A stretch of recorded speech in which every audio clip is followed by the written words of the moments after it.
Ito yung resulta ng Divan. Ito ang model, oh. Model 32 is TV 101. So, pandarin natin.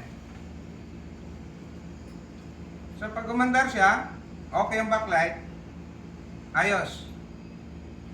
Tuloy-tuloy yung andar niya. Ibig sabihin, pag mawala yung standby light, umaandar siya. Ngayon, ano mangyari pagka nasira yung backlight niya? Kunyari, na-open yung isang backlight.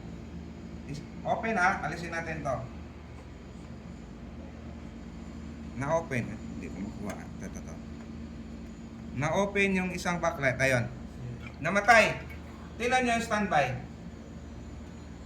Namatay din. So, ibig sabihin, yung system niya, pagka may problema yung backlight, isa-shutdown niya. Hindi katulad sa ibang TV, yung mga local brand natin na TV, na pag nasira yung backlight, nandun pa yung tunog, nandun yung display, hindi nga lang makikita. Ito, nawawala lahat.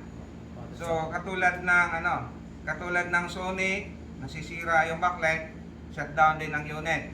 Yung Sharp, ganun din. So, yun. Yung mga ibang brand na may ganun na sistema. Akala natin may problema yung inverter. Akala natin sira yung board. So, yun pala, backlight lang ang issue. Okay?